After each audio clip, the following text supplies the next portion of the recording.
നമസ്കാരം. അപ്പം ഞാനൊരു വീഡിയോ ഇട്ടാൽ ഒരിക്കലും എനിക്ക് വിജയിക്കാനോ ഒന്നുമല്ല.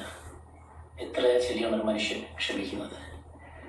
അപ്പോൾ 10 വർഷം വരെ വേദനിപ്പിച്ചിട്ട് വീണ്ടും വീണ്ടും നമ്മൾ ഒതുങ്ങി പോകുമ്പോൾ വീണ്ടും മറ്റുള്ളവരുടെ സുൽക്കുട്ടിയുടെയൊക്കെ മുഖം രക്ഷിക്കാം നമ്മുടെ തലയിൽ ഓരോന്ന് കൊണ്ട് ചേർക്കുന്നതുകൊണ്ടാണ് ആ വീഡിയോ ഇട്ടത്. അല്ല, അതിലൊരു വിജയമല്ല. ഇപ്പോഴും ഒരു ഏകദേശം ആ വീഡിയോ വന്നതിന് ശേഷം ഞങ്ങളുടെ വീഡിയോ വന്നതിന് ശേഷം ഇപ്പോഴും ഞാൻ എൻ്റെ ലൈഫിലേക്ക് തിരിച്ചെത്തിയിട്ടില്ല. ഇപ്പോൾ ഇനിയൊരു വീഡിയോ ഉണ്ടെന്ന് വിചാരിച്ചാണ്. പക്ഷെ ഇപ്പോൾ ഇത് വീണ്ടും വരാൻ കാര്യം നാണക്കേട് തന്നെയാണ്. എങ്കിലും വീണ്ടും ഗതികേട് വരാനുള്ള ഗതികേട് എന്ന് പറയുന്നത് വീണ്ടും അവിടെ വന്നിട്ട് വായിത്തൊന്ന് എന്തുകൊണ്ട് വിളിച്ചു പറയുകയാണ്.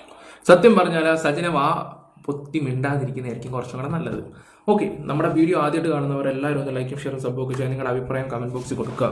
എന്തായാലും വീഡിയോ ഒന്ന് ലൈക്ക് ചെയ്തേരെ, ഒന്ന് ഹൈപ്പും കൂടെ കൊടുത്തേരെ, ഈ വീഡിയോ പരമാവധി ആൾക്കാരുടെ എത്തിക്കുകയും കൂടെ ചെയ്തേരെ. ഓക്കെ, ഇനി എനിക്ക് പറയാനുള്ള കാര്യം എന്താണെന്ന് വെച്ചാൽ, നമ്മൾ ഈ ഒരു വിഷയം സംസാരിക്കാൻ തുടങ്ങിയതിന് ശേഷം 2-3 വ്യക്തികൾ പണം മേടിച്ചു എന്നുള്ള രീതിയിൽ ചില വ്ളോഗേഴ്സ് ഈ പൂക്കുട്ടിയുടെ കയ്യിൽ നിന്ന് പണം മേടിച്ചിട്ടുണ്ടായിരുന്ന കാര്യം ഇങ്ങനെ അറിയാൻ കഴിഞ്ഞിട്ടുണ്ടായിരുന്നു. ഞാനും അതിനെക്കുറിച്ച് കേട്ടിട്ടുണ്ടായിരുന്നു. ചില ഓഫറും കാര്യങ്ങളൊക്കെ പല ആൾക്കാർക്കൊക്കെ വന്നു എന്നുള്ള രീതിയിലൊക്കെ കുറേ കാര്യങ്ങളൊക്കെ കേൾക്കുകയൊക്കെ ചെയ്തിട്ടുണ്ടായിരുന്നു. അപ്പോൾ ഫിറോസിൻ്റെ വീഡിയോക്ക് അത് ഫിറോസ് പറഞ്ഞിട്ടുണ്ടായിരുന്നു, 2 പേര്, ഒരു ലേഡി പിന്നെ ഒരു ബോയും എങ്ങാണ്ടാണ് പൈസ മേടിച്ചെന്നൊക്കെ ഉള്ള രീതിയിൽ ഇങ്ങനെ സംസാരിക്കുകയൊക്കെ ചെയ്യുന്നുണ്ട്. ഓക്കെ, ഞാനൊരു കാര്യം പറയാം. നമ്മൾ എല്ലാവരും ഈ പറയുന്ന സജിനയുടെ വോയിസ് കേട്ടതാണ്. സജിന പൂക്കുട്ടിയായിട്ട് സംസാരിക്കുന്നത്, അമ്മയായിട്ട് സംസാരിക്കുന്നതും എല്ലാം നമ്മൾ കേട്ടതാണ്. എല്ലാവരും ഈ ലോകത്തെ എല്ലാവരും ഈ വിഷയം ചർച്ച ചെയ്യുന്ന ഇതെല്ലാം കേട്ടതാണെന്ന് എനിക്ക് നല്ല ബോധ്യം കാര്യങ്ങളൊക്കെ ഉണ്ട്. എന്നിട്ടും അത് മാനിപ്പുലേറ്റ് ചെയ്യാൻ വേണ്ടി ഓരോ ആൾക്കാർ വന്നിരിക്കുന്നത്. കാരണം വേറെ ഒന്നുമില്ല, ഇത് കഥ തിരിക്കാൻ വേണ്ടി ഇപ്പൊ ദിയാസന ഈ പറയുന്ന മരുന്നിന്റെ കാര്യത്തിൽ ദിയാസനെ പിടിച്ചിടുകയാണ്ട് ചെയ്തു. അതാണ് ഇപ്പൊ കത്തിക്കൊണ്ടിരിക്കുകയൊക്കെ ചെയ്യുന്നത്. ദിയാസനെ കുറിച്ച് പല അഭിപ്രായങ്ങളും പല ഇതും ഉണ്ട്. ഓക്കെ, അതല്ല ഇവിടുത്തെ വിഷയം. ഇപ്പം ഈ പറയുന്ന സജന, ഈ ഫിറോസ് ഈ ഒരു സംഭവം വഴിതിരിക്കാൻ വേണ്ടി ചില ആൾക്കാർ ഇറങ്ങി തിരിച്ചിട്ടുണ്ട്. അത് ആരാണ് എന്താണെന്ന് വിവരമുള്ളവർക്ക് മനസ്സിലാക്കാൻ പറ്റുന്ന ഒരു കാര്യങ്ങൾ തന്നെയാണ്. ഈ ഒരു വിഷയം തുടങ്ങിയതിന് ശേഷം പോലും ഈ പൂക്കുട്ടിയെ പോലും ഒരു കുറ്റം പോലും പറയാത്ത വ്യക്തികളാണ് അവരിപ്പോഴും. ഈ പൂക്കുട്ടിയുടെ ഒരു കുറ്റം പോലും പറയുന്നില്ല, എല്ലാം ഫിറോസിന്റെ കുറ്റങ്ങൾ പറയുന്നു, സജിനെ സേഫ് ആക്കാൻ നോക്കുന്നു. അതിൻ്റെ ഇടയ്ക്കാണ് ഈ പറയുന്ന ദിയാസനയുടെ വിഷയം വന്നപ്പോൾ ഈ പൊടി, ഈ ഡ്രഗ്സ്, MDMA അങ്ങനെയുള്ള കാര്യങ്ങളെല്ലാം ദിയാസനയാണ് സപ്ലൈ ചെയ്യുന്നത്. ഇപ്പൊ ദേ കിടക്കുന്നു രേണുസുതി ആയിരുന്നു ഇടയ്ക്ക് പെണ്ണുങ്ങളെ കയറ്റിക്കൊണ്ടിരുന്നത്. ഇപ്പൊ രണ്ട് ദിയാസനയായി. പറഞ്ഞു മനസ്സിലായി. ഓരോ വ്യക്തികളെ എങ്ങനെ വേണമെങ്കിലും തകർക്കാനാ. കുറെ ഫാൻസുകാരുണ്ട്, അവരെ മാനിപ്പുലേറ്റ് ചെയ്യാൻ ചില ആൾക്കാർ ഇറങ്ങി തിരിച്ചാലുള്ള അവസ്ഥ ഒന്ന് ആലോചിച്ച് നോക്കിയേ. ആരാണ് എന്താണെന്ന് ഞാൻ പറയുന്നത് തന്നെ നിങ്ങൾക്ക് മനസ്സിലാക്കാൻ പറ്റുക, ഏത് വ്യക്തിയാണെന്നുള്ള രീതിയിൽ. നമ്മളിപ്പോൾ ഇതിനെക്കുറിച്ച് സംസാരിക്കുമ്പോൾ നമ്മുടെ വീഡിയോയുടെ ലിങ്കൊക്കെ എടുത്തുകൊണ്ട് ഗ്രൂപ്പിലിടുക, റിപ്പോർട്ട് അടിപ്പിക്കുക, ഇതൊക്കെയാണ് അവർക്ക് പറ്റുന്ന കാര്യങ്ങളൊക്കെ. ഓക്കെ, അവരെന്ത് വേണമെങ്കിലും ചെയ്തോട്ടെ, പക്ഷെ പറയേണ്ട കാര്യങ്ങൾ നമ്മൾ ഉറപ്പായിട്ടും പറയണം. നിങ്ങൾ ശ്രദ്ധിച്ചാൽ മതി, രേണുവിൻ്റെ കോണ്ടന്റ് ഫോക്കസ് ചെയ്യുന്നത് ആ വ്യക്തി ആരാന്ന് ഞാൻ പറയുന്നത് നിങ്ങൾക്ക് മനസ്സിലായി കാണും. ആ വ്യക്തി ഫോക്കസ് ചെയ്യുന്നത്, അപ്പം ആ രേണുവിൻ്റെ കേസായിട്ട് ഫോക്കസ് ചെയ്യുന്നവർക്ക് നല്ല രീതിയിൽ മനസ്സിലാക്കാം. ഈ കേസും അതുപോലെ തന്നെ കൊണ്ടുവരികയാണ്. ഇപ്പോൾ ദിയാസന്റെ തലയിൽ കൊണ്ടുവന്നിട്ട് ഡ്രഗ്സ് അത് ഇത് മറ്റേത് മറിച്ച് ചെയ്ത് പിന്നെ ഈ പെണ്ണുങ്ങളെ കയറ്റി വിടുന്ന പരിപാടി. എൻ്റെ പോലെ കേരളത്തിലെ പോലീസുകാർ അത്ര ഉണ്ണാക്കന്മാരാണോ? ഇതുപോലൊരു തോന്നിവാസമാണ് സ്വർണ്ണക്കടത്ത് കേസിൽ രേണുവിൻ്റെ തല വെച്ചു കൊടുത്ത്, പെണ്ണ് കേസിലെ വെച്ചു കൊടുത്ത്. ഞാൻ എൻ്റെ വീഡിയോയിലും പറഞ്ഞിട്ടുണ്ടായിരുന്നു അവർ നിരപരാധിയാണ്. പിന്നെ ഞാനും പറഞ്ഞു, ഞാൻ പോലീസിനെയൊക്കെ വിളിച്ച് ചോദിച്ചിട്ടുള്ളതായിരുന്നു ഈ വിഷയത്തിൽ. അതിൻ്റെ വീഡിയോയും കാര്യങ്ങളൊക്കെ ഞാൻ ചെയ്തിട്ടുള്ളതായിരുന്നു. എന്നിട്ട് നമ്മൾ സ്റ്റേഷനിൽ ചെന്നിട്ട് കാര്യങ്ങളൊക്കെ സംസാരിക്കുമ്പോൾ അത് ഒരിക്കലും അത് പോസിബിൾ ആവാൻ ചാൻസ് ഇല്ല. പിന്നെ ഞാൻ അറിഞ്ഞൊരു വിഷയം എന്ന് വെച്ചാൽ 50-60ഓളം മെയിലാണ് ഈ പറയുന്ന രേണുവിനെതിരെ അന്ന് പോയത്. 50-60 മെയിൽ. ഈ മെയിൽ ചെന്ന് കഴിഞ്ഞപ്പം അവർ എയർപോർട്ടിൽ ചെന്ന സമയത്ത് ഇവരെ ചെക്ക് ചെയ്ത് 6 മണിക്കൂറോളം നിർത്തി ചെക്ക് ചെയ്ത്, എന്തിന് എല്ലായിടത്തും ഡ്രസ്സ് അഴിപ്പിച്ച് വരെ അവർ ചെക്ക് ചെയ്ത്. അവർ പറയുന്നത് ഞങ്ങൾക്ക് വേറെ ഒന്നും ചെയ്യാൻ പറ്റില്ല, നിങ്ങളെക്കുറിച്ച് ഇത്ര മെയിലും കാര്യങ്ങളും വരുമ്പോൾ ഞങ്ങൾക്ക് ചെയ്തല്ലേ പറ്റൂ. ഒരു ഗ്രൂപ്പ് ഉണ്ടാക്കി ഇതുപോലുള്ള മെയിലും കാര്യങ്ങളും ഒക്കെ അയച്ച്. ഓക്കെ, പിന്നെ രേണുവിൻ്റെ കാര്യത്തിൽ ഞാൻ വിമർശിച്ച ഒരു വ്യക്തിയാണ്. ഈ 2 കേസ് കേട്ടിൽ അവർ നിരപരാധിയാണ്. ഈ 2 കേസ് കേട്ടിലും വേറൊരു കേസ് കേട്ടിലും. ഇത് ഞാൻ സോഷ്യൽ മീഡിയ പറഞ്ഞപ്പോൾ തൊട്ട് എന്നെ തന്തയ്ക്ക് വിളിക്കുന്നത്, എൻ്റെ സബ്സ്ക്രൈബർ ഉൾപ്പെടെ എന്നെ തന്തയ്ക്കും തള്ളയ്ക്കും എന്തിന് ഞാൻ തൊലഞ്ഞു പോട്ടെ എന്ന് വരെ പറഞ്ഞ ആൾക്കാരുണ്ട്. ആ സെയിം സാധനം ഇപ്പം തന്നെ ദിയാസനയുടെ നെഞ്ചത്തോട്ടെടുത്ത് കിട്ടും. ഞാൻ അങ്ങനെ തന്നെ പറയും. കാരണം ദിയാസനെ നമ്മൾ പല കാര്യത്തിലും വിമർശിച്ചിട്ടുമുണ്ട്, നല്ല രീതി പറഞ്ഞിട്ടുമുണ്ട്, നല്ല രീതി അലക്കിയിട്ടുമുണ്ട് പല കേസ് കെട്ടിലും. പക്ഷേ ഈ ഒരു കേസ് കെട്ടിൽ അവർ നിരപരാധിയാണ്. കാരണം എന്താണെന്ന് വെച്ചാൽ ഫിറോസിനെ സപ്പോർട്ട് ചെയ്യുന്നുണ്ട്. പിന്നെ ഫിറോസിന്റെ സ്വഭാവം ബിഗ് ബോസിൽ നമ്മൾ കണ്ടതാണ്. പുള്ളി എന്താണ് എങ്ങനെയാണ് ഒരു കാര്യത്തിനും വിട്ടുകൊടുക്കത്തൊന്നുമില്ല. പക്ഷെ ഞാൻ എൻ്റെ ഒരു അനുഭവം വെച്ച് ഞാൻ പറയാം, ആളൊരു ശുദ്ധനാണ്. ഞാൻ ഓപ്പണായിട്ട് പറഞ്ഞ ഒരു മൊണ്ണയാണെന്ന് തന്നെ വേണമെങ്കിൽ പറയാം. എല്ലാം ക്ഷമിക്കാൻ കഴിവുള്ളവനാണ്. നമ്മൾ ഷോയ്ക്കകത്ത് കാണുന്ന പോലെയല്ല പുള്ളിക്കാരൻ. ഉള്ള കാര്യം തുറന്നു പറയാലോ. ഇപ്പം ഞാൻ വേറെ ഒന്നും പറയുന്നില്ല. നിങ്ങൾ ആ വോയിസ് കേട്ടില്ലേ? പൂക്കുട്ടിയായിട്ട് സംസാരിക്കുന്ന വോയിസും കാര്യങ്ങളെല്ലാം നിങ്ങൾ കേട്ടില്ലേ? ഈ പറയുന്ന പൂക്കുട്ടിയും സജിനയും സജിനയുടെ അമ്മയും കൂടെ ഒക്കെ സംസാരിക്കുന്നത് നിങ്ങൾ എല്ലാവരും കേട്ടാണ്. അതിനകത്ത് ഒരു സ്ത്രീ സംസാരിക്കുന്ന പോലെയാണ് അവരൊരു ഇന്റർവ്യൂ വന്നിട്ടിരുന്ന് സംസാരിക്കുന്നത്. അവിടെ കരഞ്ഞു മെഴുകി ഏതൊക്കെ രീതിയിലാണ് സംസാരിക്കുന്നത്. നിങ്ങൾക്ക് സാമാന്യ ബോധമുള്ള വിവരമുള്ളവർക്ക് അത് മനസ്സിലാകാൻ പറ്റും. ഇനിയെങ്കിലും ഞാൻ നിങ്ങളോട് പറയാം,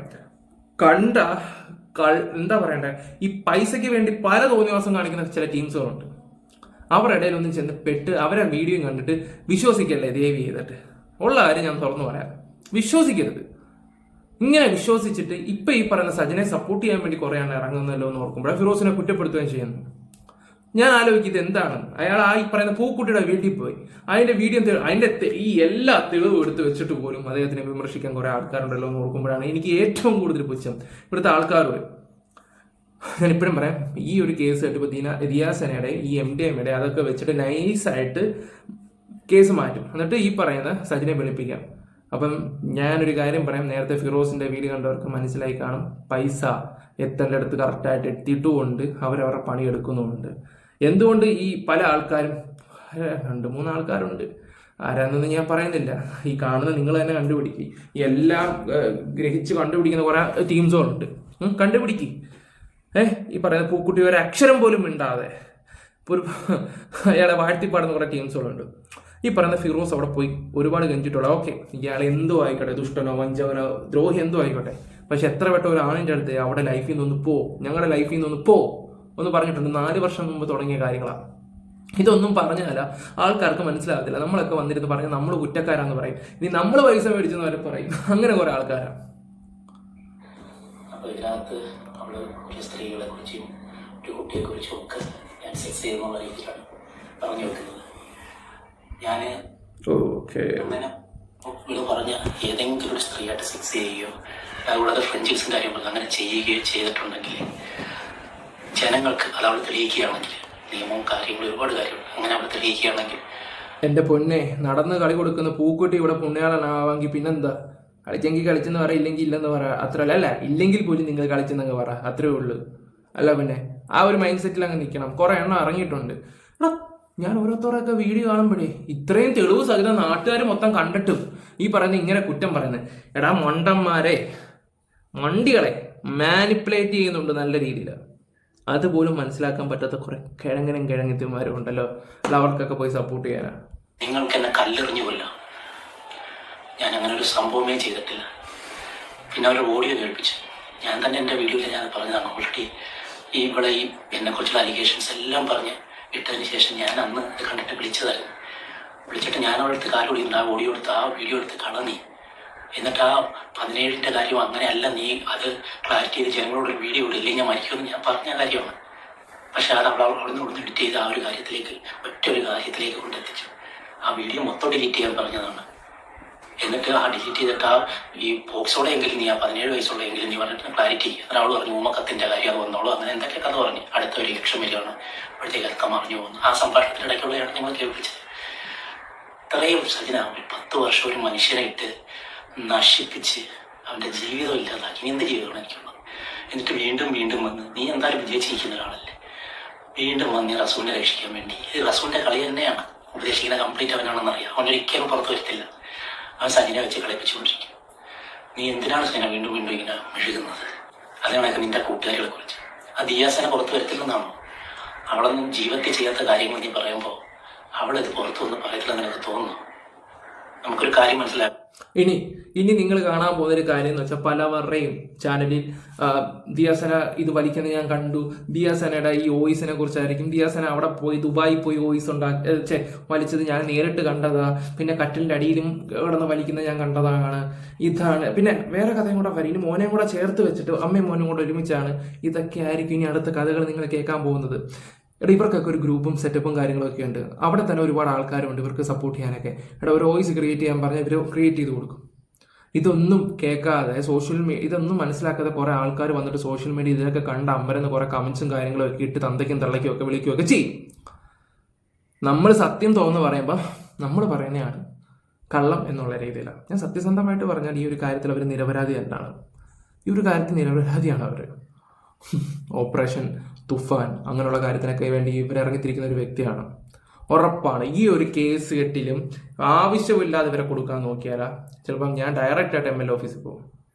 ഈ ഹരിപ്പാട് MLA ഓഫീസ് എന്ന് പറഞ്ഞാൽ നമ്മുടെ തൊട്ടടുത്താണ്, രമേശ് ചെന്നിത്തല. ഞാൻ പിന്നെ പാർട്ടിയിലും ഉണ്ടായിരുന്നു. ഞാനും പുള്ളിക്കാരനായിട്ട് നല്ല സൗഹൃദവും കാര്യങ്ങളൊക്കെയാണ്. പല കാര്യങ്ങൾ എന്നെ 3-4 വട്ടം വിളിച്ചിട്ടുണ്ടായിരുന്നു. ഈ അടുത്ത സമയത്ത് സ്കൂളിൻ്റെ ഒരു സമര സമയത്ത് ഞാൻ അവിടെ പോയി, എനിക്ക് തലക്കടിയൊക്കെ കിട്ടിയിട്ടുണ്ടായിരുന്നു. ആ സമയത്താണെങ്കിൽ പുള്ളി എന്നെ വിളിക്കാറുണ്ടായിരുന്നു. എൻ്റെ വീട്ടിൽ വരുന്ന സമയത്തായിരുന്നു എനിക്കൊരു മൊമെൻറ്റം മേടിക്കാൻ പോകണമായിരുന്നു. അപ്പോൾ ഡാഡി, ഞാൻ ഏതെങ്കിലും ഒരു സമയം കിട്ടുമ്പോൾ നിന്നെ വിളിക്കാം, അല്ല വീട്ടിലോട്ട് വരാം എന്ന് പറഞ്ഞ വ്യക്തിയാണ്. അപ്പോൾ ഞങ്ങൾ അത്ര നല്ല സൗഹൃദമാണ്. അപ്പോൾ എനിക്ക് അങ്ങോട്ട് ചെല്ലാനോ വലിയ പാസോ കാര്യങ്ങളൊന്നും വേണ്ട. നമ്മുടെ സുഹൃത്തുക്കളാണ് അവിടെ മൊത്തം നിൽക്കുന്ന ആൾക്കാർ, ഹരിപ്പാട്. എനിക്ക് അങ്ങോട്ടൊന്ന് പോയാൽ മാത്രം മതി. അപ്പോൾ ഈ കാര്യങ്ങൾ പറഞ്ഞ് ക്യൂ നിൽക്കേണ്ട, ഒന്നും വേണ്ട. എനിക്ക് ചെന്ന് ഡയറക്റ്റായിട്ട്, ഞാൻ ഇപ്പോൾ ഒരു സ്ഥാനത്തുള്ള ഒരു വ്യക്തിയാണ് രാഷ്ട്രീയത്തിൽ, പക്ഷെ ആക്റ്റീവ് അല്ല. എനിക്ക് താല്പര്യമില്ല ഇപ്പോൾ. എനിക്ക് വേണമെങ്കിൽ ഒരു വെള്ളയും മുണ്ടുമൊക്കെ കൊടുത്തോണ്ടെങ്കിൽ കയറി ചെന്നാൽ മാത്രം മതി. അങ്ങനെ പോകുവാണെങ്കിൽ എൻ്റെ ഉറപ്പാണ് ഞാൻ പൂട്ടും. ഞാൻ പൂട്ടിയിരിക്കും, ഉറപ്പാണ്. ഞാൻ പൂട്ടിയിരിക്കും. ഞാൻ സോഷ്യൽ മീഡിയ, എനിക്ക് ഇത്രയും സബ്സ്ക്രൈബേഴ്സ് ഉണ്ട്, ഇത്ര ആൾക്കാർ കാണുന്ന വീഡിയോ ആണ്. അപ്പോൾ ഞാൻ വെറുതെ വന്നിട്ട് ഡയലോഗ് അടിക്കത്തില്ല. ഉള്ള കാര്യം പറയാലോ, അമ്മാതിരി പൂട്ടും ഞാനാണ്. ഇത് കോട്ടയം പോലീസ് സ്റ്റേഷനില്ല. എനിക്ക് പേര് പറയാത്ത വ്യക്തി ആരാന്ന് എല്ലാവർക്കും മനസ്സിലായി കാണും. ഈ രേണുവിൻ്റെ വിഷയത്തിലാണെങ്കിൽ പോലീസുകാർ കോട്ടയത്ത് വിളിപ്പിച്ചായിരുന്നു. അത് നിങ്ങൾ ആരെങ്കിലും വല്ലതും അറിഞ്ഞാൽ? അവിടെ ചെന്ന് മെഴുകി മാപ്പ് പറഞ്ഞു, ഞാൻ വീഡിയോ ഡിലീറ്റ് ചെയ്യാം സാറേ, ഒറ്റയടിക്ക് എനിക്ക് വീഡിയോ ഡിലീറ്റ് ചെയ്യാൻ പറ്റത്തില്ല, പതുക്കെ നോക്കിയിട്ടെല്ലാം ഡിലീറ്റ് ചെയ്യാന്നൊക്കെ പറഞ്ഞ് മാപ്പ് പറഞ്ഞിട്ട് പോയ വ്യക്തിയാണ്. ഇതാരും അറിഞ്ഞില്ലെന്ന് മാത്രം. ഞാനിത് നേരത്തെ അറിഞ്ഞ പിന്നെ വീഡിയോ കൂടെ പറഞ്ഞില്ലെന്നേ ഉള്ളൂ. ഇത്രയൊക്കെ വലിയ കോര പ്രസംഗിച്ച ആ വ്യക്തി അവിടെ പോയി മാപ്പ് പറഞ്ഞു പോലീസ് സ്റ്റേഷനിലാണ്. അത് അതിനേക്കാളും വലിയ കോമഡി. മാപ്പ് പറഞ്ഞ് മെഴുകി അവിടെ ഇരുന്നു ഈ രേണുവിൻ്റെ വിഷയത്തിലാണ്. ഇപ്പം വേണ്ടേ, രേണു പോയി കഴിഞ്ഞപ്പോഴത്തേക്ക് ഇപ്പോൾ കള്ളക്കടത്തും കൊള്ളക്കടത്തും എല്ലാം ദിയാസനയായി. ഞാൻ പറയട്ടെ, അവരുടെ സംസാര രീതി, സ്വഭാവം ആർക്കും പിടിക്കത്തില്ലായിരിക്കാം. പക്ഷേ ഈ ഒരു കാര്യത്തിൽ അവർ നിരപരാധിയാണ്. ഈ ഒരു കാര്യത്തിൽ ഞാൻ ഇപ്പോഴും പറയാം, ഇപ്പോഴും എടുത്തെടുത്ത് ഞാൻ നിങ്ങളോട് പറയുന്ന കാര്യമാണ്. പൂക്കുട്ടിയുടെയും സജിനയുടെയും ഒക്കെ വോയിസ് നിങ്ങൾ കേട്ടതാണോ? അതേ സജിന വന്നിട്ടാണ് ഇന്റർവ്യൂ വന്നിട്ട് എൻ്റെ ആങ്ങളെയാണ്, അച്ഛനാണ്, പ്ലംബറാണ്, ഡോക്ടറാണ്, പിന്നെന്താ മമ്മട്ടിക്കാരനാണ്, മൈക്കാട് പണിക്കാരനാണ്, ഇതെല്ലാം വിളിച്ചു പറഞ്ഞത്. എൻ്റെ കുഞ്ഞുങ്ങളുടെ ഫീസ് അടയ്ക്കുന്നവനാണ്. 1 രൂപ പോലും എനിക്ക് എടുക്കാനില്ലാത്ത സമയത്ത് അയാൾ എനിക്ക് പൈസ തന്നെ സഹായിച്ചേ എന്നൊക്കെ പറഞ്ഞ് കരഞ്ഞു മേടിക്കുക ഓർമ്മയുണ്ടോ? 1 രൂപ പോലും എടുക്കാത്ത അവിടെയാണ് 1.5 കോടി രൂപയുടെ ബെൻസോ BMW ഇരിക്കുന്നത്. നിങ്ങൾ അതാരെങ്കിലും കണ്ടായിരുന്ന? ആ വണ്ടിയിലൊക്കെ വലിയ ആൾ കളിച്ച് പോകാനൊന്നും കുഴപ്പമില്ല. എന്തിന് അവർ ഉപയോഗിക്കുന്ന ഞാൻ കളിയാക്കുമല്ലോ, അവർ ഉപയോഗിക്കുന്ന ഒരു മേക്കപ്പ് മതി വേണമെങ്കിൽ അവരുടെ കൊച്ചിൻ്റെ 1 വർഷത്തെ ഫീസ് അടയ്ക്കാനാണ്. പറയുമ്പം നമ്മൾ അതിരി വിട്ട് സംസാരിക്കേണ്ട ഒരു സിറ്റുവേഷൻ ആകും. ഇതൊക്കെ വന്നിട്ട് ആൾക്കാരെ മാനിപ്പുലേറ്റ് ചെയ്യുന്ന കുറേ ആൾക്കാരുണ്ട്. കാരണം മേടിച്ച് ജോലിക്ക് പണിയെടുക്കണമല്ലോ, അത് അങ്ങനെയാണല്ലോ ചെയ്യുന്നത്. എന്ത് മനുഷ്യരാണ് നിങ്ങളൊക്കെ, എന്ത് മനുഷ്യരാണ്? ഞാൻ അറിയാൻ വയ്യതുകൊണ്ട് ചോദിക്കുക. ഇവിടെ മനുഷ്യന്, ഞാനൊരു കാര്യം പറയാം, നമുക്ക് കിട്ടുന്ന ഏറ്റവും വലിയൊരു ഭാഗ്യം എന്ന് വെച്ചാൽ മരിക്കാൻ കിടക്കുന്ന സമയത്ത് വെള്ളം തരാൻ ആളുണ്ടോ? അതിൽ കൂടുതൽ ഒരു വലിയ പുണ്യമില്ല. അതുപോലും ഇല്ലാണ്ടാക്കി അവരൊക്കെ പോകത്തുള്ളൂ അവരുടെ ഈ സംസാരം കണ്ടു കഴിഞ്ഞാൽ. നീ തെറ്റുകൾ ചെയ്തിട്ടാണ് നീ ഇങ്ങനെ വെള്ളം കുടിക്കുന്നത്. തെറ്റുകൾ ചെയ്യാത്ത ഓരോ ആൾക്കാരെ നീ വലിച്ചിടുമ്പോഴത്തേക്ക് എപ്പോഴും തെറ്റിനെ മറയ്ക്കാൻ വലിയ പാടാണ്. തെറ്റ് ചെയ്യാത്തവരെ അവർ രക്ഷപ്പെടും. അതൊരു ദൈവനീതിയാണ്. നീ വീണ്ടും ഇങ്ങനെ മെഴുകാതെ. ഞാൻ നിന്റെ ഇതിലേക്ക് തിരിച്ചു വരുന്ന ഒറ്റ ഒരു റിക്വസ്റ്റ് മാത്രമേ എനിക്കുള്ളൂ. എൻ്റെ കുഞ്ഞിന് നീ എനിക്ക് തിരിച്ചു തരണം. കാരണം ഞാൻ ഇപ്പം കുറച്ച് ദിവസമായിട്ട് വിളിച്ചിട്ട് പോലും നീ എനിക്ക് കോൾ അറ്റൻഡ് ചെയ്യിപ്പിക്കുന്നില്ല. അത് വല്ലാത്തൊരു മാനസികാവസ്ഥയാണ്. ഇത്രയൊക്കെ ദ്രോഹിച്ചതുപോലെ അല്ലെങ്കിൽ ഞാൻ ആ ഒരൊറ്റ കാര്യം കേസുമായിട്ട് ഞാൻ പോകും. കാരണം ഇത്രയും ഞങ്ങൾക്ക് പ്രിവെൻറ്റ് ചെയ്യാൻ വേണ്ടിയിട്ടായിരുന്നു നിനക്കും അല്ലെങ്കിൽ റസൂൽ കുട്ടിക്ക്. കാരണം നിങ്ങൾ കള്ളക്കേസിൽ കൊടുക്കുമെന്ന് അറിയാവുന്ന വലിയ ആൾക്കാരാണ്. അപ്പോൾ ഞാൻ എന്നെ പ്രിവെൻറ്റ് ചെയ്യാൻ വേണ്ടിയിട്ടുള്ള കേസുകൾ കൊടുത്തിട്ടുള്ളൂ. യഥാർത്ഥത്തിൽ നിന്നെയൊക്കെ അകത്ത് കിടത്തേണ്ടുള്ള ഇത്രയും സംഭവങ്ങളുണ്ടെന്ന് അറിയാം. എൻ്റെ വക്കീലെന്നെ എനിക്ക് പറഞ്ഞത്. പക്ഷേ ഞാൻ അങ്ങനെ പോലും നിങ്ങളെ ദ്രോഹിക്കാൻ വന്നിട്ടില്ല. നിനക്ക് റസൂലിൻ്റെ കൂടെ ജീവിക്കണമെങ്കിൽ ജീവിച്ചോ, പക്ഷേ എൻ്റെ കുഞ്ഞിനെ എനിക്ക് തരണം. അതിന് എന്ത് രീതിയിലായാലും നിനക്കറിയാവുന്ന ഞാനോട്ടുള്ള അറ്റാച്ച്മെൻറ്റ്. ഇനി ഞാൻ വിവാഹം പോലും ഇല്ല. അപ്പോൾ എനിക്ക് കുഞ്ഞുമായിട്ട് മാത്രമേ ഉള്ളൂ. അവനോട്ടുള്ള അറ്റാച്ച്മെൻറ്റ് എനിക്ക് വ്യക്തമായിട്ട് അറിയാവുന്നതാണ്. നീ ദ്രോഹിക്കരുത്. പിന്നെ നീ നിൻ്റെ കൂട്ടുകാരികൾ ഒരുപാട് പേരെ കുറിച്ച് പറഞ്ഞു. അതിൽ ഒരു കൂട്ടുകാരി എനിക്ക് നിൻ്റെ ഗൾഫിലുള്ള ആ സുഹൃത്തിൻ്റെ ഒരു ഓഡിയോ ഒന്നെന്തായാലും കേട്ടു. പക്ഷെ ഇവൾക്ക് അത് പറയുമ്പോഴാണ് കള്ളില്ലാണ്ട് വെച്ചില്ല. MDMA എന്നൊരു സാധനം ഇവള് പറഞ്ഞല്ലോ വീഡിയോയില്. എനിക്ക് അത് കണ്ടുകൊണ്ട് മാത്രമാണ് ഞാനിപ്പോ ഇത് ചെയ്യണത്. ഈ MDMA എന്ന് പറഞ്ഞ സാധനം സജനനെ തലക്ക് പിടിച്ച് നമ്മളിങ്ങനെ കുലുക്കിയാലില്ലേ, സജനയുടെ മൂക്കിന്ന് ഒരു 3-3.5 കിലോ MDMA കിട്ടും. സത്യമാണ് ഞാൻ പറയണം. ഈ സാധനം ഇല്ലാതെ സജനക്ക് പറ്റില്ല. അഡിക്ഷൻ എന്ന് പറഞ്ഞാൽ അങ്ങേറ്റത്തെ അഡിക്ഷനാണ്. അതിന്റെ ഇടയിൽ സജന എല്ലാരും ദിയാസനെ പറയുന്നുണ്ട്. ആ പറഞ്ഞത് ഇപ്പോഴും എനിക്ക് ഓർമ്മയുണ്ട്. ആ ദിയ ചേച്ചി, ദിയ പറയുവാ, സജന നീ അത് വിട്, ഇരുന്ന് അടിക്കാൻ.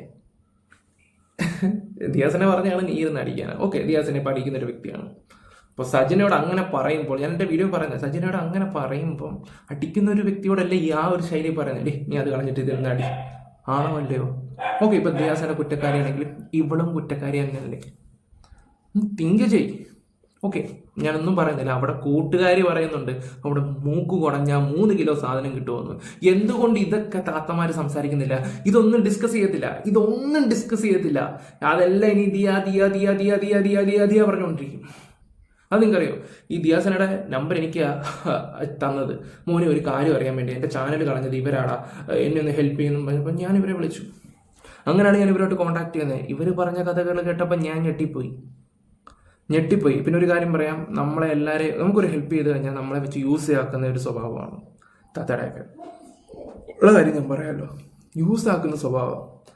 ആ സെയിം പരിപാടിയാണ് ഇപ്പോൾ പലയിടത്തും നടന്നുകൊണ്ടിരിക്കുന്നത്. മണ്ടറായിട്ടിരിക്കുന്ന ഒരുപാട് ആൾക്കാരുണ്ട്. ഞാൻ ഒറ്റ കാര്യങ്ങൾ പറയുന്നത്, നിങ്ങൾ ഈ ആരാധിച്ചിരിക്കുന്ന കുറേ ആൾക്കാർ ഇവർക്ക് പേഴ്സണലി മെസ്സേജ് അയക്കി, പേഴ്സണലി സംസാരിക്കും, നല്ല സൗഹൃദം കൂടും താത്തയെടുത്ത്. പിന്നെ കുറച്ച് കഴിയുമ്പോൾ നിങ്ങൾക്ക് എല്ലാം മനസ്സിലാവും. ആദ്യം കടം ചോദിക്കും, പിന്നെ അങ്ങോട്ട് മനസ്സിലാവും. ഞാനൊന്നും സംസാരിക്കുന്നില്ല, എല്ലാം നല്ല രീതിയിൽ മനസ്സിലാവും. പറയുന്ന വേറെ കുറച്ച് കാര്യങ്ങളുണ്ട്, വേറെ കുറെ അലിഗേഷൻസ്. ഒരിക്കലും ഇവൾക്ക് അത് ചെയ്ത ആൾക്കാരുടെ പേര് ഇവള് പറയാണ്ട്, അത് അല്ലാത്ത ആൾക്കാരുടെ പേര്. ഞാൻ സജനാണ്. ഇവള് പറയുന്നുണ്ട് എന്നെ കുറെ നല്ല ആൾക്കാർ കൂടി ഇടപെടുത്തി എന്നെ കൊണ്ട് എവിടെ ആക്കി, എന്നെ എയർപോർട്ടിൽ നിന്ന് കയറ്റി വിട്ടുന്ന്. അവളെ എയർപോർട്ടിൽ നിന്ന് കയറ്റി വിട്ട ആള് ഞാനാണ് സജന നൂർ. അത് ഞാൻ പരിചയപ്പെടുമ്പോൾ സജന ഫിറോസ് ആണ്. അതിനുശേഷമാണ് ഇവൾക്ക് കുറെ ബന്ധങ്ങൾ ഞാൻ കണ്ടത്. ഫിറോസ് അറിഞ്ഞതിന് ശേഷം പിന്നെ ഫിറോസ് അവൾക്ക് കൊണ്ടുനടക്കാൻ പറ്റില്ലല്ലോ, അവളത് നൂറാക്കി. ഈ പറഞ്ഞ സജന നൂറിനെ എയർപോർട്ടിൽ നിന്ന് കയറ്റി വിട്ടിട്ട് അതിന്റെ വീഡിയോ എൻ്റെ കയ്യിലുണ്ട്. അത് അവൾ കയറി പോകണേ, അവൾ ഇമിഗ്രേഷൻ കഴിഞ്ഞ് കയറി പോണ വരെ ഞാൻ ആ എയർപോർട്ടിൽ ഞാൻ നിൽക്കുകയാണ്. ഈ ആക്കി കൊടുത്തു എന്ന് പറഞ്ഞ എന്റെ റസൂൽ പൂക്കുട്ടിയാണ് എന്റെ അങ്ങനെ ഇങ്ങനെ ദൈവം എന്നൊക്കെ പറഞ്ഞില്ലേ. റസൂൽ പൂക്കുട്ടി എന്ന് പറഞ്ഞ വ്യക്തിയുടെ ഫസ്റ്റ് തുടങ്ങിയിട്ടുള്ള കാര്യങ്ങൾ ഞാൻ പറഞ്ഞുതരാം. ലക്ഷ്മി ജയനും ഞാനുമാണ് ഈ റസൂൽ പൂക്കുട്ടീനെ ആദ്യം കാണുന്നത്. ഈ ഞങ്ങളുടെ ഗ്യാങ്ങില് കണ്ടു കഴിഞ്ഞാൽ അന്ന് ഞങ്ങൾ എല്ലാവരും കൂടി ഫോട്ടോ എടുത്തിട്ടുണ്ട്. ഫോട്ടോ എടുത്ത സമയത്തും ഈ പറഞ്ഞ പോലെ തന്നെ ഒരു ഒറ്റ മൂവിയുടെ ഇതിനൊരു പാട്ടിന്റെ സീനൊക്കെ അപ്പൊ ഞങ്ങളുടെ ഫോൺ നമ്പറൊക്കെ ഉണ്ട്. ഈ റസൂൽ പൂക്കുട്ടി എനിക്കും മെസ്സേജ് അയച്ചിട്ടുണ്ട്, ലക്ഷ്മി ജയന് മെസ്സേജ് അയച്ചിട്ടുണ്ട്. സെക്സി ആയിട്ടുള്ള കുറച്ച് നല്ല സ്ട്രെയിറ്റ് ഫോർവേഡ് അല്ലാത്ത മെസ്സേജുകളാണ് അയാൾ അയച്ചത്. യു ലുക്ക് സെക്സി ബോംബ് അങ്ങനത്തെ ഒരു കൈൻഡ് ഓഫ് അങ്ങനത്തെ ഒരു മെസ്സേജുകളൊക്കെയാണ് ഇയാൾ അയച്ചത്. ഓഹോ, പുള്ളി അപ്പോൾ ഡയറക്റ്റ് ആയിട്ട് കാര്യങ്ങളൊക്കെ സംസാരിക്കുമോ? കൊള്ളാലോ പൂക്കുട്ടി. അങ്ങനെയൊക്കെ സംസാരിക്കും. എന്തെങ്കിലുമൊക്കെ ഒരു ചെറിയ സംസാരങ്ങളൊക്കെ കാര്യങ്ങളൊക്കെ വരുമ്പോഴേ ഉള്ളൂ സാധാരണ ആൾക്കാർ ഓക്കെ ഇന്നടുത്ത് ഓക്കെ ആണെങ്കിൽ മാത്രം സംസാരിക്കുന്ന ആളുകളെയാണ് നമുക്കൊരു 99%. ഇയാൾക്ക് ഇത്രയ്ക്ക് ആക്രാന്തമാ. കൊള്ളാലോ.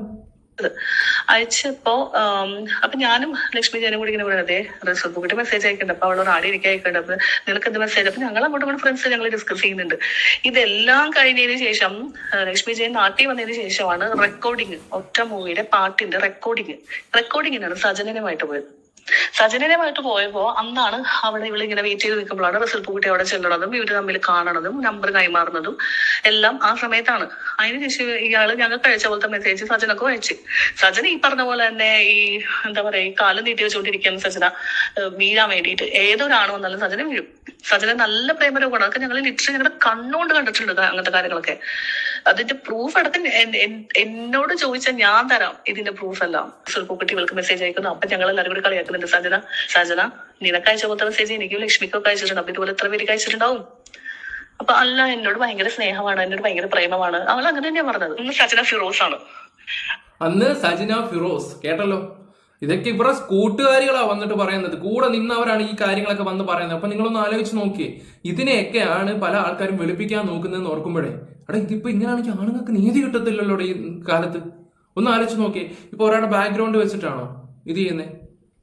എനിക്ക് അറിയാൻ പറ്റത്തോണ്ട് ഞാൻ ചോദിക്കുക. ഇപ്പം ഞാനിപ്പോൾ ഒരു കാര്യം ഞാൻ നിങ്ങളോട് തുറന്ന് പറയാം. ഇപ്പോഴത്തെ വിഷയം എന്താണെന്ന് വെച്ചാൽ നമ്മൾ അതിനെക്കുറിച്ച് ഡിസ്കസ് ചെയ്യണ്ടേ. ഇപ്പം ദിയയുടെ വിഷയം വന്നപ്പോൾ ദിയയും ഇതും അതും മരുന്നും കിരുന്നും എന്തൊക്കെ കഥ പോകുന്ന പോക്കെന്ന് വെച്ചാൽ വേറെ ലെവലിലാണ് പോയിക്കൊണ്ടിരിക്കുന്നത്. അതും 2-3 ആൾക്കാരാണ് ഈ പറയുന്ന പൂക്കുട്ടിയെ നല്ല രീതിയിലാണ്. കാരണം മേടിച്ച് മനസ്സിലാക്കണമല്ലോ, പണിയെടുക്കണമല്ലോ, അത് നല്ല രീതി എടുക്കുന്നുണ്ട്. എന്തായാലും കൊള്ളാം. അപ്പൊ ഈ ഫിറോസ് വിളിക്കും. വീഡിയോ കോളിൽ വിളിക്കുമ്പോൾ അപ്പം ഫിറോസ് വീഡിയോ കോളിൽ വിളിക്കുമ്പോഴത്തേന് റസൂൽ പൂക്കുട്ടി ഉറങ്ങണായിരിക്കും. അപ്പോഴാണ് വീഡിയോ കോൾ പറയണോ ശല്യം വിളിക്കേണ്ടെന്നുള്ള രീതിയിലാണ് ഇവള് ഫിറോസിന്റെ ഫോൺ എടുക്കണം. പക്ഷെ ഫോൺ എടുത്തതിന് ടോക്ക് മാറി. എന്താണ് കാന്തന്റെ വിശേഷം? അപ്പൊ ഞങ്ങൾ തന്നെ ഇവളോട് ചോദിച്ചിട്ടുണ്ട്, അല്ല മോളെ നിനക്ക് സത്യത്തിൽ എന്താ നിന്റെ പ്രശ്നം എന്ന് ഞങ്ങളെല്ലാരും ചോദിച്ചിട്ടുണ്ട്. അപ്പൊ ഇവള് ഈ ഫിറോസ് എന്ന് പറഞ്ഞ ഈ വ്യക്തിയുടെ അടുത്ത് വീഡിയോ കോൾ സംസാരിച്ച് ശരി കുഴപ്പമൊന്നുമില്ല ഇവിടെ എല്ലാം ഓക്കെയാണ് ശരി എന്ന് പറഞ്ഞ ഫോൺ വെച്ചിട്ട് ഇവളെന്താക്കും റസൂൽ പൂക്കുട്ടിയുടെ സംസാരിക്കും. ഈ റസൂൽ പൂക്കുട്ടി പല പ്രാവശ്യവും പറഞ്ഞിട്ടുണ്ട്, സജന ഞാൻ എന്റെ ഫാമിലിയുടെ കൂടെ ഇരിക്കുമ്പോൾ നീ എന്നെ വിളിക്കരുത്, എനിക്കത് പ്രശ്നമാണ്, എന്നെ വിളിക്കരുത്, എന്റെ ഭാര്യ അറിഞ്ഞാൽ അത് പ്രശ്നമാവും. പക്ഷെ ഇവൾക്ക് അത് പറയുമ്പോഴാണ് കള്ളില്ലാണ്ട് പറ്റില്ല. MDMA എന്നൊരു സാധനം ഇവള് പറഞ്ഞല്ലോ വീഡിയോയില്. എനിക്ക് അത് കണ്ടുകൊണ്ട് മാത്രമാണ് ഞാനിപ്പോ ഇത് ചെയ്യണത്. ഈ MDMA എന്ന് പറഞ്ഞ സാധനം സജനനെ തലക്ക് പിടിച്ച് നമ്മളിങ്ങനെ കുലുക്കിയാലില്ലേ, സജനയുടെ മൂക്കിന്ന് ഒരു 3-3.5 കിലോ MDMA കിട്ടും. സത്യമാണ് ഞാൻ പറയണം. ഈ സാധനം ഇല്ലാതെ സജനക്ക് പറ്റില്ല. അഡിക്ഷൻ എന്ന് പറഞ്ഞാൽ അങ്ങേറ്റത്തെ അഡിക്ഷനാണ്. ഇവിടെ ഏതെങ്കിലും ഒരു പ്രോഗ്രാം എടുത്ത് ആ പേജിൽ നോക്കിയാൽ അറിയാം സജനയുടെ ഒരു ഡാൻസ് ഉണ്ട് അതിനകത്ത്. അടിച്ച് കയറ്റിയിട്ട് സ്റ്റേജിൽ കയറിയതാണ് സജന. സ്റ്റേജിൽ കയറിയിട്ട് സ്റ്റെപ്പ് വരെ മറന്നുപോയിട്ട് ഇവള് സ്റ്റേജിൽ നിന്ന് ഇറങ്ങി പോകുന്നില്ല. കവറപ്പ് ചെയ്ത് നെക്സ്റ്റ് പിള്ളേർ കയറി കൂടെ കളിക്കുന്ന പിള്ളേർ കവറപ്പ് ചെയ്ത് കളിച്ചിട്ടാണ് ആ പ്രോഗ്രാം ഇതാക്കിയത്. ഈ പറഞ്ഞ ലക്ഷ്മിയൊക്കെ കാല് പിടിച്ചിട്ടാണ് സജന ഒന്ന് അവർ സ്റ്റേജിൽ കയറ്റിയത്. അപ്പൊ അവൾ ചെയ്ത കാര്യമാണത്. ഈ സാധനം അടിച്ച് കയറ്റി തിരിഞ്ഞ് ഇതില്ലാണ്ട് അവൾക്ക് പറ്റില്ല. അപ്പൊ ആ സാധനം കണ്ടിട്ടേ ഇല്ല എന്ന് പറഞ്ഞപ്പം എനിക്ക് അതാണ് ഏറ്റവും വലിയ അത്ഭുതം തോന്നിയത്. കഞ്ചാവ്, ഈ പറഞ്ഞ സാധനം, സിഗരറ്റ് 2 മണി 3 മണിക്കൊക്കെ താഴെ ഗ്രോസറിന്ന് വാങ്ങിച്ചു കൊടുക്കേണ്ട അവസ്ഥ വന്നിട്ടുണ്ട്. എവിടെയെങ്കിലും ഒരു വീട്ടിൽ കയറ്റാൻ കൊള്ളൂല. ഏതെങ്കിലും ഒരു സ്ഥലത്ത് കൊണ്ടല്ല അവൾക്ക് ഇഷ്ടപ്പെട്ട സാധനം അവൾ അതങ്ങ് എടുക്കും. പ്രാവശ്യം ഇതുപോലെ ഒരു സ്ഥലത്ത് കൊണ്ടുപോയപ്പോഴത്തേനും അവരുടെ വീട്ടിൽ കയറിയിട്ട് തിരിച്ച് വീട്ടിൽ വരുമ്പോഴത്തേനോട് ഞാൻ ആരുടെ നെയിൽ പോളിഷാണ് അത് ഞാൻ അവിടെ എനിക്ക് ഇഷ്ടപ്പെട്ട നെയിൽ പോളിഷ് ഞാൻ നാണുണ്ടോ സച്ചിൻ നിനക്ക്? ഈ ആണുങ്ങളുടെ കേസ് അത് ഒരു ഭാഗത്ത് അങ്ങനെ കിടക്കുകയാണ്. അല്ലാണ്ട് ഓക്കെ, അപ്പോൾ ഈ ഒരു വീഡിയോ ഞാൻ ഇവിടെ കൊണ്ട് നിർത്തുകയാണ്. ബാക്കി ഒരു വീഡിയോ ഞാൻ പ്രത്യേകം ചെയ്യുന്നുണ്ട്. വേറൊരു കൂട്ടുകാരി ഉണ്ടല്ലോ, കൂട്ടുകാരിയുടെ ഒരു വീഡിയോ നമുക്ക് പ്രത്യേകം ചെയ്യാനുണ്ട്. അപ്പോൾ ഗൈസ് നിങ്ങൾക്ക് എന്ത് തോന്നുന്നുണ്ട്? ഇവിടെ വൻപം ചതി നടക്കുന്നത് ആരാ? ഈ വ്ളോഗേഴ്സിൽ തന്നെയുള്ള കുറച്ച് ആൾക്കാരുണ്ട്. അവരെ ശ്രദ്ധിക്കണം. എനിക്കിങ്ങനെ പറയാനേ പറ്റത്തുള്ളൂ. ഞാൻ അവർക്കെതിരെ പോകാനോ അതിന് വേണ്ടിയോ ഒന്നുമല്ല. പക്ഷെ ഒരു കാര്യം പറയാം, ആവശ്യമില്ലാത്ത കാര്യത്തിൽ ഇപ്പം ഒരാളുടെ പേരിൽ ഒരു കേസോ കാര്യങ്ങളോ വെറുതെ ഇടാനൊന്നും എനിക്ക് ഇഷ്ടമൊന്നുമല്ല. അത് കാണുവാണെങ്കിൽ ഞാൻ പറഞ്ഞില്ലേ, ഞാൻ ഉറപ്പായിട്ടും ഇതിനിറങ്ങിത്തിരിക്കും, പൂട്ടും ഞാൻ. ഇതുവരെ പറഞ്ഞ ഒരു ഡാനിയല്ല, ഞാനൊരു വിഷയത്തില്ല. പിന്നെ എന്താ പറയണ്ടേ, ഞാൻ അന്നും രേണുവിൻ്റെ വിഷയത്തിൽ സംസാരിച്ചിട്ടുണ്ടായിരുന്നു, മരണമൊന്ന് കിട്ടിക്കോട്ടെ എന്നുള്ള രീതിയിലാണ്. ഓക്കെ, കൂടുതലായിട്ട് ഞാനൊന്നും സംസാരിക്കുന്നില്ല. പല എണ്ണത്തിന് ഞാൻ നോട്ടിട്ട് വെച്ചിട്ടുണ്ട്. പൂട്ടും, ഉറപ്പായിട്ട് ഞാൻ പൂട്ടിയിരിക്കും. അപ്പോൾ അത് പോലീസിനെ വേണമെങ്കിൽ ഞാൻ ഡയറക്റ്റായിട്ടാണെങ്കിലും വിളിക്കും. അത് ഇപ്പോൾ കേരളത്തിലെ ഏത് മൂലയ്ക്കാണെങ്കിലും ശരി, അതിനുള്ളതൊക്കെ ചങ്കൂറ്റി ഉറപ്പൊക്കെ എനിക്ക് നല്ല രീതിയുണ്ട്. Bye, love you all guys.